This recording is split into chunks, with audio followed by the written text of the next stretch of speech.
Fortune, got a fantastic one for you today. Make sure you watch this one through to the end. It's relatively short. We'll go for about 45 minutes. If you're interested in Determination Squared, if you want to hear from a great Paralympian and his coach about their relationship, about achieving success, about moving forward, about overcoming obstacles, well, then you are going to love this interview. I spoke to Grant Scooter Patterson. This is for the second time. He's a medal-winning Paralympian, and what's making this interview slightly different is I'm speaking to him with his coach, Herbie Howard, who was also a previous guest. So I've put these two guys together. Now, they're a pair of fair income, dead set legends, and admittedly loose cannons, especially you, Scooter Patterson. But they talk about their partnership, swimming, the Paralympics, achievement, and attitude. I'd really like you to comment. I really want you to share. If you haven't already done so, please follow Northern Vibe. But I know you're as excited about this interview as I am. So rather than hearing from me, let's hear from the two dead set legends.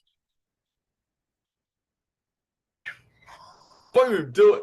Hey, fellas, thanks so much for coming on Northern Vibe. Thanks for having us. Thanks for having us. Yeah, it's good. Nah, you blokes are dead set. Now that everything's rolling, I'm going to humiliate you on air. You blokes are dead set legends. It's kind of cool having you up here. Like, I've got this series. Well, I kind of call it the series, and I've got a name on YouTube and all that, but it's Among Us. And the reason I call it that, fellas, is because there are all these dead set amazing people, like living in Cairns. And just doing amazing things, like, obviously there's you two guys, and I know you guys have liked and followed Northern Vibe, actually, so thanks very much, and to other people out there do the same. But you see all these people, like Trace Hannah comes to mind, where this 7 times world downhill mountain bike champion, Olympians. You got Joyce Lester, all of these people just living here in Cairns among us, So it's just kind of, it's dead set cool. Yeah, thank you. You know what? I think, I just see myself as the average local midget. So it's just kind of, Herb doesn't, he's not a midget, but average local coach, maybe. I'm the only 6'2" coach living in the shadow of a midget. Oh, yeah. We're going to bring out a book for 1.5 men. Yeah, loose cannons, both of you. But look, I suppose I'll make a comment, and then I'll get both of you to comment on this, because your story really is an amazing one of a relationship that's kind of like that's got you together, and you've both achieved. Like, it's not just the way I frame it. It's not just Herbie helped Grant to achieve. It's like Herbie, you've achieved in your specific area, which is coaching.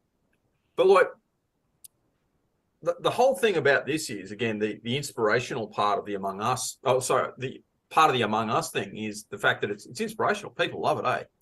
So if a person puts their mind, and this is the comment, onto something, and are willing to make sacrifices, endure failure and suffering, there really isn't much they can't achieve. True or false? And what do you think? True. Definitely true. Yeah, I mean, look, no one puts up with more crap or more sacrifices or more pain or whatever than what Scoot does, and for what he's achieved is pretty amazing. And I'm just lucky enough to be part of that journey with him and helped him and guide him along a little bit. And so yeah, I'm just privileged to be part of it. But Scoot's done most of, obviously, all the work. I just whip him and get him into shape and make it happen. Yeah. Matt, me and Herb have been together now for 15 years, which is longer than the average married couple. So we've definitely put in a lot of hard work, a lot of commitment. And we're both single, but we know what it's like to be married. and mate, for some offences, that's actually a life sentence. So if you blokes had to stab each other to death, you'd be out of the bin by now, or at least on parole. Your average murderer in Queensland only does six years, and the smallest I've seen personally when I was in the job was like a bloke did a year in the bin for a murder. If caught, yeah. Yeah, caught. Oh, yeah. Hello. Oh, yeah, Eliana. You're right. That's my daughter, Eliana. G'day, sweetheart. No, it's okay. Hello, Eliana. Come say g'day. It's Mr. All right, so she's run away. She's shy. Yeah, I know. You know, but you know, running on the inspirational kind of thing. And I know I mentioned this last time in our interview. Actually, no, we'll stay with the relationship thing because it's kind of true. Like it really is like a marriage, and there must have been times where, as much as your mates and you sledge the hell out of each other, which is healthy, there must be times where you get the tom tits with each other. You know what I mean? Like, how do you maintain the relationship? When we room now, we have separate rooms. Yeah. I'll tell a story. I think it's like one of our first swimming trips back in like 2008 or something. We were at the Novotel, and it's, you know, this is before we had more money. We're, you know, on shrapnel back then. But I worked in Novotel, and we had 2 single beds together, not together, but, you know, apart. And I remember I was off going to sleep, and Herb was reading his book, and we both had a Barbie. But yeah, after that, we then had separate rooms. Yeah, Scoot didn't want the light on, and I wanted to read for a while. Yeah. And I think, yeah. But now, in all honesty, we've made a few disagreements, but there's nothing that's ever been really serious. I mean, I think we just respect each other, and he'll just he might fire up, and I might just walk away usually. So it's there's never been any major issues, which is quite unusual for a marriage anyway. So yeah, life's too short to worry about it. Like, you know, look how short I am. Yeah, Look how short that's left. Yeah. So yeah, we've never had any real barneys like that or real disagreements, especially when it comes to the swimming side of it. Normally it's about something totally different, but it's about the swimming side of it, then we're on the same page. So yeah. Well, see, but it's the little things, though. I mean, if you think of what it's like in a marriage, like, you know, the last time that my wife threatened to stab me through the heart with a broken pencil was over something really. It's like, it's over really simple stuff. I think it was the dishwasher. Well, our relationship, we live in different houses, so yeah, we're good. Yeah, well, we're miles away, but we don't, and we say it all the time, we don't live in each other's pockets, you know. I mean, Scoot could probably fit in mine, but we don't live in each other's pockets, so it's not as if we're with each other all the time. We might go out for dinner once a month or catch up at a party once a month or something like that, but it's not as if we're, you know, doing everything together, because we do spend, you know, good probably 16, 17, 18 hours a week at the pool together anyway, and normally the start of that's just a bit of a joke and a muck around, then we get stuck into work sort of thing. Well, yeah, and it's hard yakka in the pool, but how do you balance? So, you know, Scoot, with your pretty serious injuries, and I know we covered it last interview, but I'll get you to, well, not injuries, but you know, your condition. I'll get you to run over stuff. After Yeah, I lost my arms. Help! I'll grab back. But like, you know, there's got to be a time where it's like, hey, because you got to get this balance between, all right, got to push, but you know, you got to know when to stop so that you're not pushing too hard and you're not causing injury, which can actually happen, and more importantly, maintaining the passion. Because if you really hate it, like if you just end up hating the sport, you can't do it. But how do you get that balance? You're talking about my inner mongrel. Well, it's funny you say that. The last probably 4 months, I actually did have a bit of an injury in my back. I was wondering how you knew that, but yeah.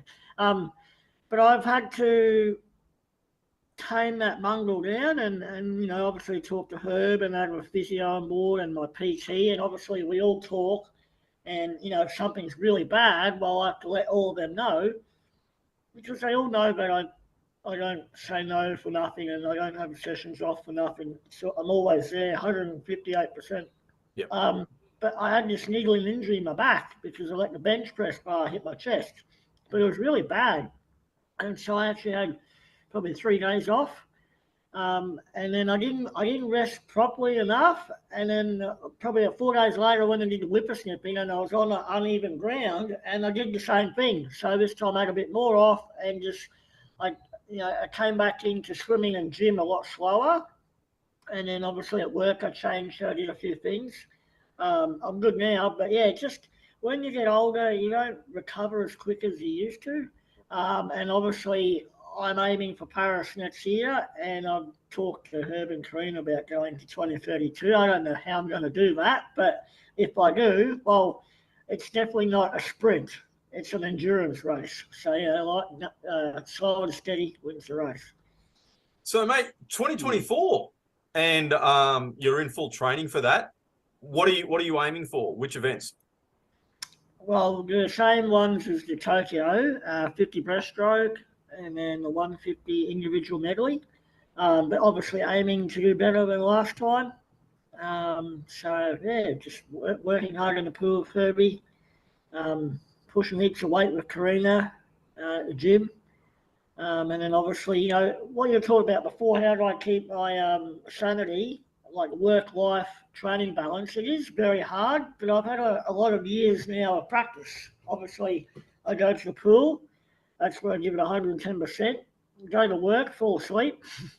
And then obviously on the weekends, like right now, I'm talking to you, but after that, I'll just sit on the couch probably for the rest of the afternoon and chill out and recover, because for me to go again flat out, flat biscuit Monday morning, you need to be rested. And if you don't, well, you pay the price. Yeah. And I think as you're getting older and we're sort of managing it a little bit, I think Scoot's grown up a little bit in that regard as well, and realising that he can't keep doing what he was doing all the time. And some of the best ways to recover is to rest and to back off. And that's where, the program just needs to be managed a little bit. And we discuss it regularly about, what we need to do and how we need to change it and how he is on each session as to, whether we push through and do the session that we need to do or, back off a little bit and do a float one. So it's just managing it. Yeah. And that's where we work well together, because we just discuss it and, and I know he's not going to, bullshit us. So we're going to get the result we want just by communicating. Yeah. Yeah. And that's it too. Like it's, you have to know your limits, because I do know some people who push too hard. I helped, this is going back a few years ago now, there was this, there was someone who was kind of like, oh, I really want to start to get into some training. I want to join the police. Can you help me? Because there's a couple of things we do with the dummy drags. I mean, anyone can go for a run. Like, you don't need me for that. It's like, yeah, dude, go run 2.4K. Do it under this time. Like, off you go. But there's a few of the other things, like you got to drag a dummy, you got to do these other things. So I kind of helped them with that. And this person actually pushed too hard to start off with and ended up getting all of these injuries. Because they just jumped in and like you said, Scoot, mate, they were like dead set tired, dead set just smashed, and because they didn't allow themselves to recover. Yep. Yeah. And that's where a lot of triathletes fall in holes, because they just keep training and training and training, and then they just don't have that time to recover and adapt, and then to be able to go again, they just keep going. And this is where we just have to manage that. Yeah, Brad Bevan said that too. Part of his training was not training. Yeah. Yeah. That's pretty much exactly it. Yeah. He's another dead set legend. So look, what we'll do now is just to give some context to the few people who don't know who you are, Grant, is to first, I'm just going to read out some of your medal tally so far, and I'll need you to correct me if it's wrong. So you've been competing since 2007. You've been on 8 national teams, and I think your medal tally so far is 2009 Arafura Games, 2 gold, 1 bronze. 2010 Berlin International Championships, 2 gold, 1 silver. 2011 Pan Pacific Championships, 7 medals. I won't do the breakdown; it'll take too long. 2013 IPC Swimming World Championships, Montreal, a silver and 2 bronze. 2015 IPC Swimming World Championship silver. Stop there 1 sec. Back to Montreal is a good story. It should have been 1 silver and 3 bronze, but one silver and 3 more. Well, an extra medal, but I had the 200 freestyle, and this is a good story. And I was, 4th or 3rd in the heat or something like that, and I was looking forward to it because I did a good time in the heat. Anyway, the manager at the time made the biggest stuff up of their life. And when you go to finals at IPC or Paralympics, you must be 20 minutes early before the race. And if you're 1 minute or 5 seconds late, you don't get to swim. You're out. Anyway, I was prepped, ready, warmed up, done all that crap. I was ready to walk over. And then like the manager said, "Oh no, you're early. Just wait a bit." And I was like, "Oh, are you sure?" Well, the race is about to go. I'm pretty sure we need to go over because I had my physio with me. He carries my strap or whatever it is, and then obviously I take myself. We were ready to go, and she held us back. Anyway, when we eventually got over there after we waited, they said, "Oh no, sorry, you're too late. You missed out."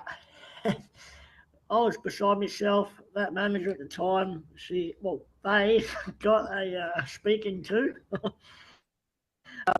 But yeah, so that was a funny story, Montreal. And I was pretty disappointed because I really liked 200 freestyle. And mate, they didn't go. So the misunderstanding wasn't fixed. Like you didn't swim. That is it. The end. Yep, the end. So yeah, I missed out. Oh, crikey, that's a bit rough. Yeah, if you don't want someone in the final, you just get someone to trip them up so they don't get there in time. There's probably a medal opportunity missed too, wasn't it? Well, that's part of sporting world. But yeah, oh mate, you got more. Anyway, look, it was just a good story. It's what 2015 IPC Swimming World Champs, and of course 2 bronze in Tokyo. And of course 2 in Tokyo, a bronze and a silver. Look, mate, you've got that much bloody precious metal at your place, at your house. I'm kind of surprised you don't have Smaug the dragon sitting there over your house. Like, it's probably Smaug the dragon coming out the toilet.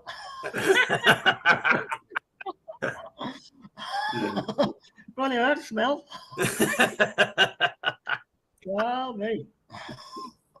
But so with the paying it forward thing too, you pair of loose cannons, mate, and this is actually, yeah, I will ask this one. I will ask this one now.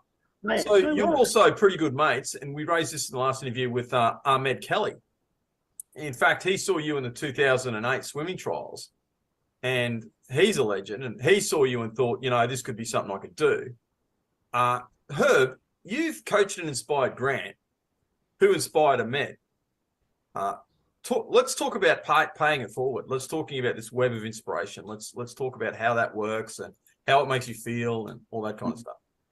I don't think you'd think about it at the time. I think you just, being involved. I said to your last interview that I've been involved with Scoot since 2003 or 2 or something like that, back years ago. So we just sort of been known each other and that sort of thing. And then with Ahmed watching Scoot, I didn't even know that story, so I didn't know that's what's inspired Scoot to start, for Ahmed to start swimming. So that's pretty cool, and he's doing really well in his own right now. So, but if we can inspire anyone, anyone for any sport, or even if it's not sport, just to be out in the workforce or be decent human beings, then that's what we should be doing anyway as humans, I think. So I don't think it's you don't even look at paying it forward as such. It's just something that you do. What do you reckon? Yeah. Well, when I do a lot of talking, I preach. You do a lot of talking. Yeah. It's getting you to shut up. That's the issue sometimes. Yeah.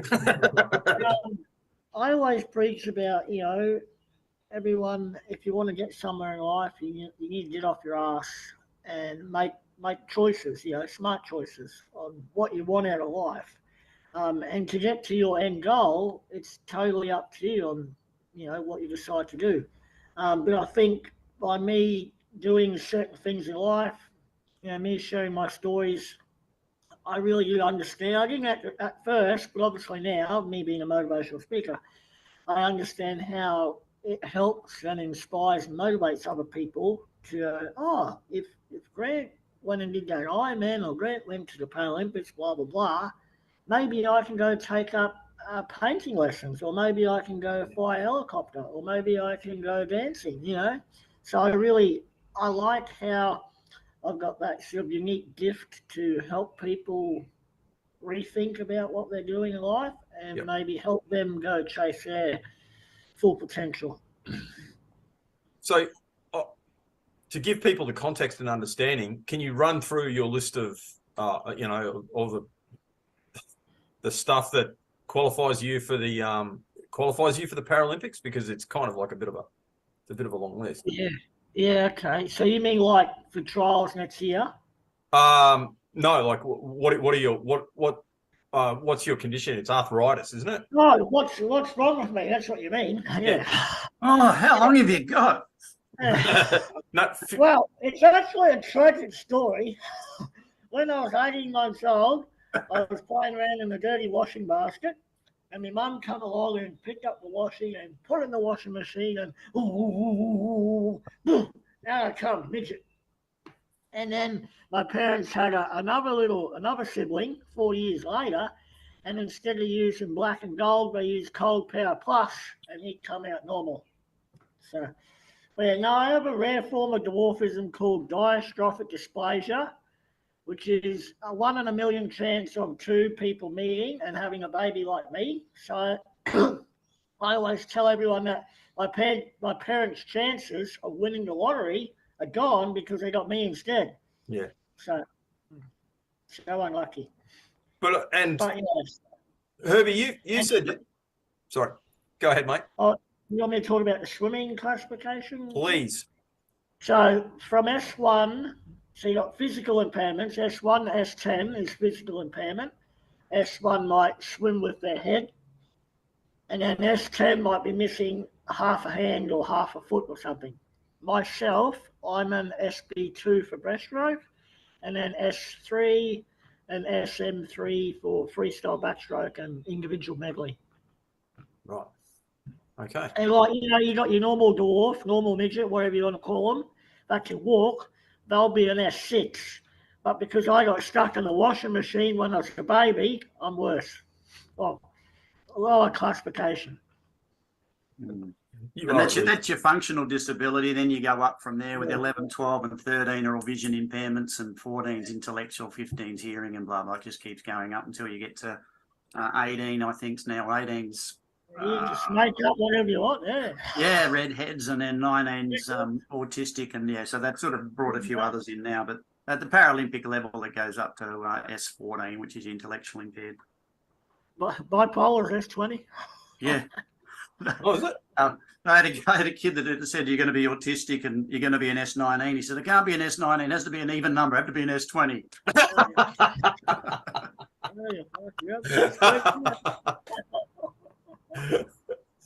But Herb, you said this about Patterson. You said, look, he's one of the toughest, fittest, mentally toughest kids I've ever coached. You're in your 30s, Grant, and you're still a kid. Yeah, still the same size. I know, right? Yeah.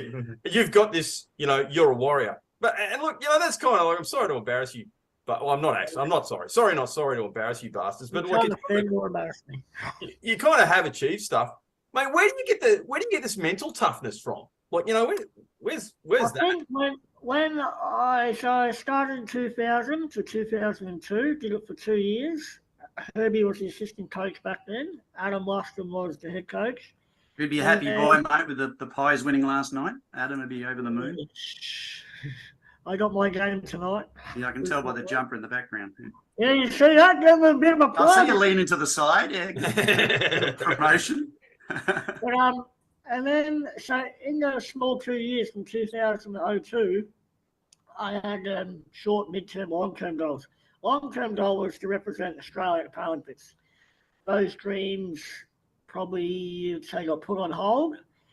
2002 to 2007, I looked like Jabba the Hutt of Star Wars, fat little puddin'.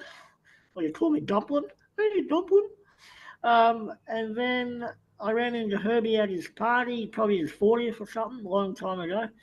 And I was a fat little dumpling in his lounge chair. And I remember a few of the old kids from 2000 were there, and we were talking about, get back into training and swimming and all that crap. And at first I was like, nah, fuck no, it's too many early mornings at 5 a.m, blah, blah, blah. Yeah. Anyway, when I finished high school, so this is finished in 06, 2007, I said to myself, I need to lose some weight. I look disgusting. I can hide a cake of soap under my belly. It's fucked. So I got back in the pool and just doing 1 or 2 sessions a week by myself. And then that's when I ran into Herbie later in the year. And then, I went home and thought about it. And then I said, oh, maybe I should have a crack. And the following year, 2008, was the Beijing Paralympic trials. Yeah. And remember me and Herbie talking to the old head coach back then, Brendan Keogh, and said, oh, is there any point of me and Herb coming down to the trials next year? Is it worth it? He said, you might not make the team, but it'd be good to, see if you're interested and obviously get a feel of what it's all about again. So obviously we went along and I missed out by 1.5 seconds. Herbie and I come back to Cairns and, we had a team meeting and talked about what happened and where we could do better. But the main information we talked about was, look what we did in 6 months. Imagine what we'd be able to do if we had 4 years under our belt. So the rest is history. Yeah, and 1 second, like that'd kind of be inspirational in some ways. Like it'd suck to fail, but it's like, dude. If you could imagine, a tunnel and it was black. Yep. After we missed out from Beijing, it was like a little bit more open, and I was like, oh, look, there's a flame at the end of it. Maybe if we just push a bit harder, we'll get to it. Yeah. It's like Narnia. So, we just pushed. Well, I actually don't know how I went from being a fat little pig to this mongrel warrior machine now. I actually don't know how it happened, but something happened in my brain. Yeah. It just went click. And I think I didn't want to be boring old Joe in a electric scooter or whatever. Not that there's anything wrong, but I wanted to be an independent person, and because I love going fishing and quad biking, I needed to get a house to put all my toys. So I needed to get my ass in the gear. So.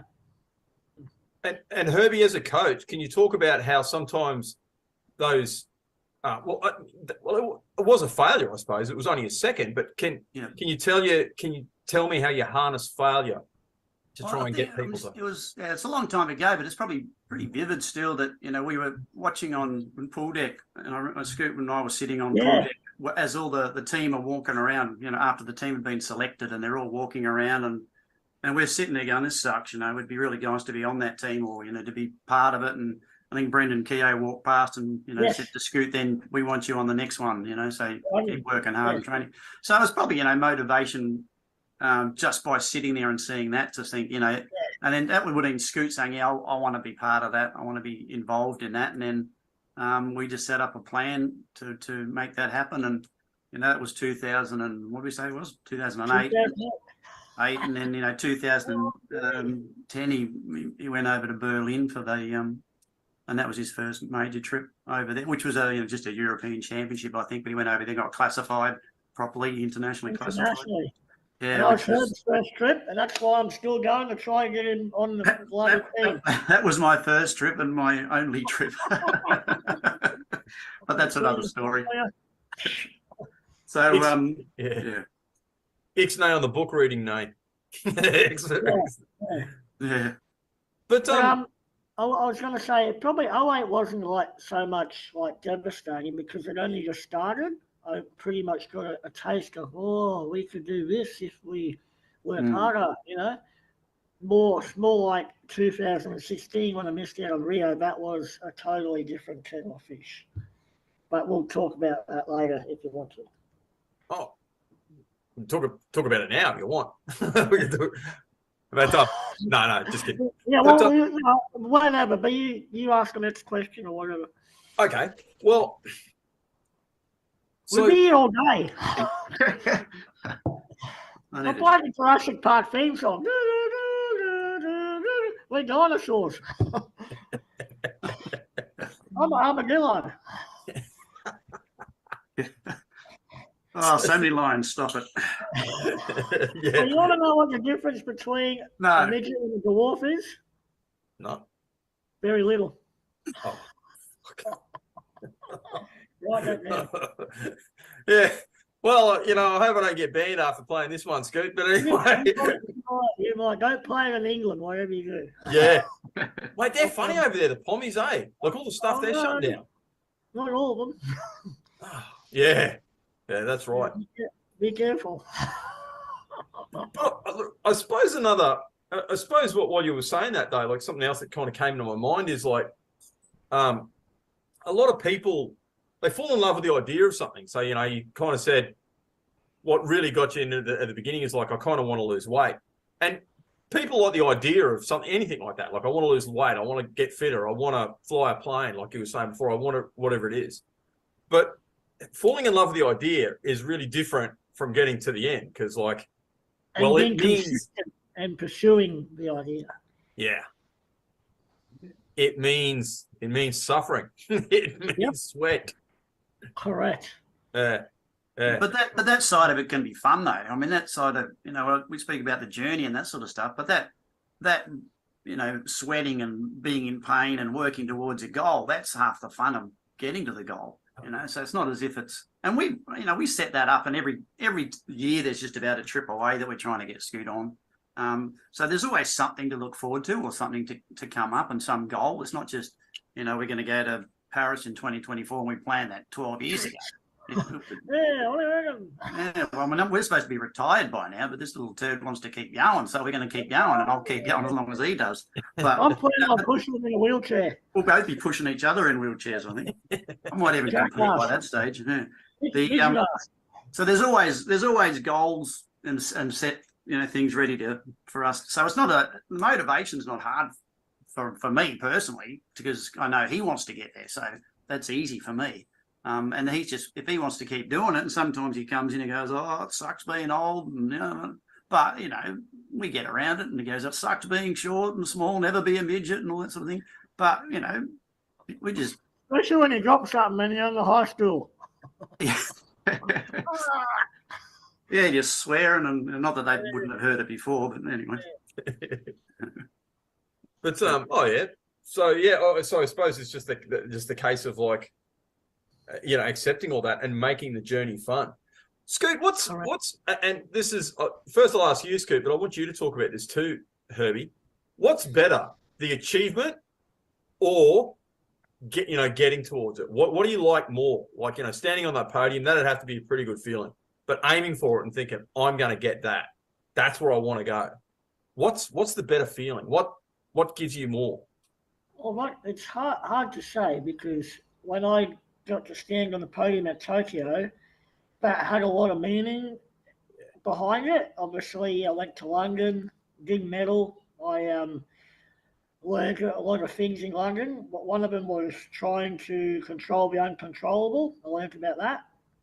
And then also the fear of failure, because I went to London, ranked second in the world, and I come out with I was 6th in the final of the IM.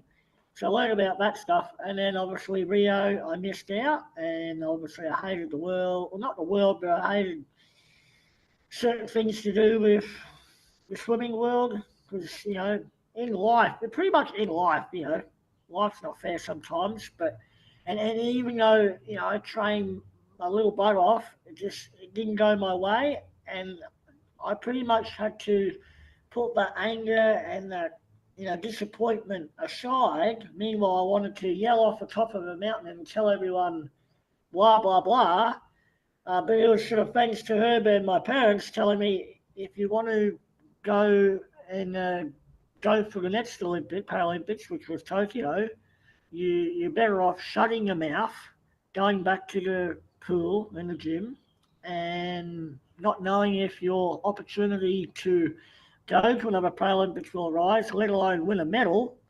And am I grateful that I didn't jump on 60 Minutes and tell everyone what a corrupt system the IPC is, because instead everyone knows me for that little midget or that scooter or whatever they want to call me that went to Tokyo and won a silver and bronze medal after 13 years. Yeah. So that was bigger than anything, just achieving that after such a long duration of work, where a lot of Paralympians normally, if they're good enough, well, a lot of them, they'll win a medal within the first or second Paralympics.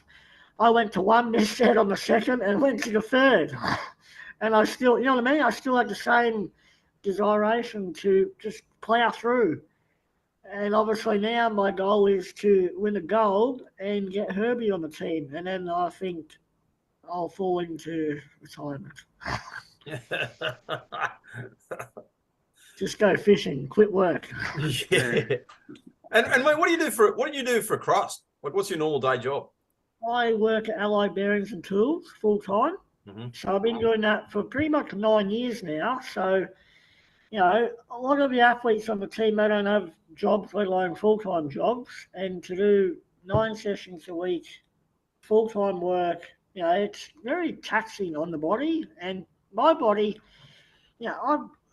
I know it looks like, I get around pretty well and all that. And I do get around well, but my joints are lacking in cartilage and my spine is all bent, and it's hard work, me being at work all day, hopping up and down the stool to serve people. And then obviously I need to have a little bit of energy left to perform at the pool. The swimming pool does a lot of amazing things for my body, because if I didn't swim, I'd be a lot worse.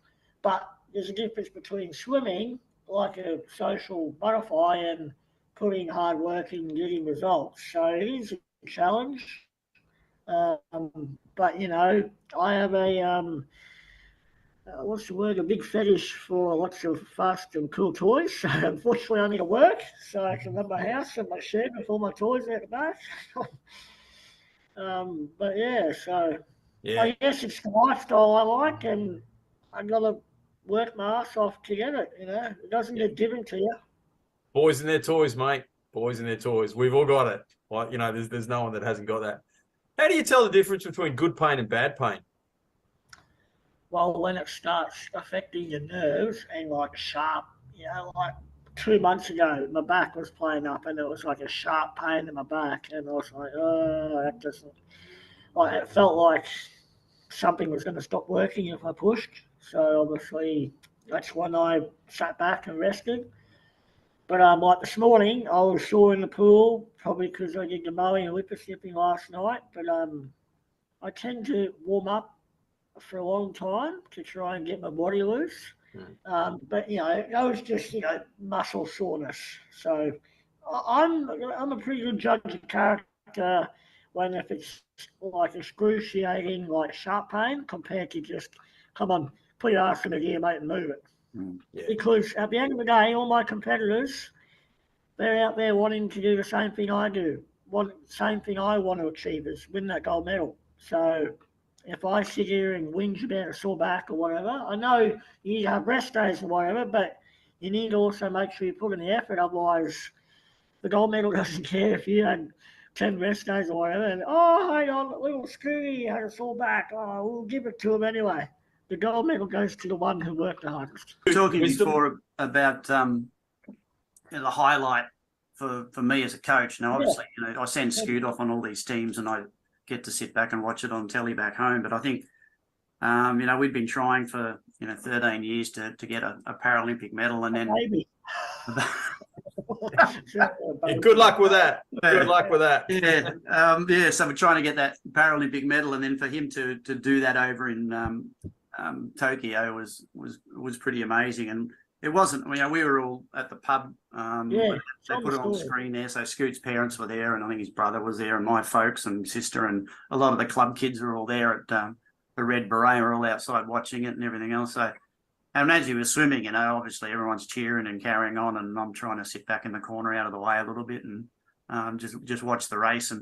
And then, he basically won that was the bronze, I think, wasn't it? The 150 IM. You could tell once he started his freestyle, he was going to snag a medal. So, and that was all good, and everyone was crying and tearing up and everything else. And I was fine until my sister came up, and then basically I just lost it. So it was, 13 or 14 years, and the work that he had to put in, and know the ups and downs that he's had along the way. And then you get to that point and you think, yeah, this is pretty damn awesome. There's, the sessions and training is great fun. And, I don't have to do the work. I just set it up and he does it all. So it's but to just see the result that he got, and there were so many people in that room that day that had so much impact on Scoot's journey. It was a pretty awesome moment. It was good fun. Yeah. And then the next day, I think 2 days later, we went to our pool at Palm Ave and had it set up there, and that was for the 50 breaststroke, and we had the whole crowd there, and Channel 7 turned up for this one, so they were all in there. And luckily, the event on television was delayed, so I was out the front of the house watching it live on the World Para Swimming website, so I could see what was going on, sort of like 20 seconds before the race had finished. So I'd come back inside, and they're all screaming and carrying on. And they said, "How can you be so calm?" I said, "It's all right. He gets silver." Yeah, I've seen the end. I couldn't watch it with everyone else. It was just too much. So, yeah. But is it one of those things? You got no control over it. You send him off in a team, and he's under someone else's guidance, and you're sending programs and that sort of stuff. But you're not there to help him and to guide him along. So he's luckily we've set him up so that he's so independent and knows what he's doing. He can go away on these teams by himself and still get results we need. Mm. And Scoot, is there a camaraderie? Because within the world of athletics and sport generally, clearly you're all in serious competition with each other. Like you were saying before, mate, that gold medal don't care who holds at the end. But is there a camaraderie between all the athletes that you kind of deal with there? You got nicknames from all? Yeah. But one of them, I'm mates with the German fella, the Mexicans. I got all there's a Mexican who looks like, I call him the pie truck. And then there's another Mexican that's got a little left leg, I call him the grasshopper. And then the German fella, me and him are pretty close. And then obviously Ahmed did really well at Worlds this year, so obviously he's going to be the one that's targeted now. He's got a target on his back, and all of us are going to be chasing him. But when I go into, a lot of people in marshalling in the final or whatever, normally they've got the cap on, the headphones on, they're all quiet to themselves. For me, I go and talk to everyone. And it's a bit like, when you watch the Shane Warne thing, how he put people off. I don't mean to put anyone off personally, but I don't know, just go and talk to them, get their vibe, see how they're going. Right. If they're sort of threatened, well, I know they get a feel that I'm feeling confident and ready to rumble sort of thing. So, yeah, I'm a very open, talkative person. I don't know any other languages. I do my best to communicate. Yeah. But a lot of it would be like getting to that level. Like you're talking about seconds of difference in between people. So a lot of it's going to be mental. You know what I mean? Yeah. And even myself, making sure when I do the IM, sometimes I'm, diving the water and I'm there on the backstroke strap going, I hope everything works. If you watch my race, I do double the strokes compared to an able-bod. And, it's a lot of strokes get in there. And if you stuff up a few, well, that's a lot of, for me, it's more of a detrimental thing because I'll lose probably 5 seconds instead of half a second. Yeah. So you really need to be on your ball. And obviously when you're getting old, I'm getting older now, it doesn't feel the same. I got all the knowledge there to go, mate, you've done the work, you've done the training, just get in there and go. So just got my mental toughness is fine, but obviously because I'm knowledgeable on certain things, I can also understand that the body's getting older too. But I know a lot of people say, don't say that you're old. I know I'm not old like a dinosaur, but I am getting old, but I do still put in the hard work and I want to get results. So I wouldn't be here if I didn't have the passion and the love for it, I think. I probably like training more than I like racing, to be honest. Wow. Well, it's racing's up there, especially, like for us Paralympians, we only really go away every 4 years, and then in between we got world champs. Yep. And probably more so like myself, I've only got Ahmed to race if we're in the same pool. So, everyone else can sort of race with each other and get a good vibe of how everyone's going, where we should wait till we meet all our competitors in the same class overseas, and then, it's like a good race for us. Yeah. But, it is what it is, and make the most of it while you can. That's what I tell all the athletes. I said, you never know when your time's up. That's it. Or something might not work out for classification. I know it sucks for you right now in the moment, but you just got to move on. And if you're not happy, well, find something else. If you want to keep going like what I did, shut your mouth and keep going. But there's no point whinging or complaining because no one will listen and no one cares. Yeah. Yeah. And like you were saying with the Montreal story, you could be doing what you were told by an official and still somehow it's your fault and you're the one that gets knocked on the head. Inshallah. Like, that's the way it rolls. I think if you can pack up your bags and get over an issue like that, you're a lot better person because you don't sit there and drag about it. Because tomorrow's another day. That's it, eh? But mate, so is the beard going to go to the next? Is the beard going to the Olympics, bro? No, he'll probably go to trials next year. Well, depending on what time I need to do. But it will stay on for as long as possible. Mate, it's getting that big you could almost name it. Herbie, you could actually start getting. You should start getting a routine going for the beard. Me as well. Yeah. Nah. It's all about the story at trials this year. What was that one? I cut my beard off, put it in a plastic bag, and put it under as a pillow, and I filmed it. Pillow. Surely Looked like a little rodent under my pillow. He thought it was hilarious. Yeah. He thought it was my pubes. You're all small. Well, there was that joke that's because Matt Shevington when he was running, in those tights, some people were making observations in regards to, and I remember listening to one of these comedy things about saying that, perhaps Matt Shevington's genitals were going to go off and get a career of their own, start calling races and stuff like that. Maybe you could do the same with the beard. Maybe the beard can go and get its own career. There you go. Oh, yeah. What do you want to do at shopping centres, though, when it gets really big, Scoot? Oh, yeah. What? What do you want to do at the shopping centres when your beard gets down to your knackers again? Oh, yeah, I'm going to walk around naked. Go shopping.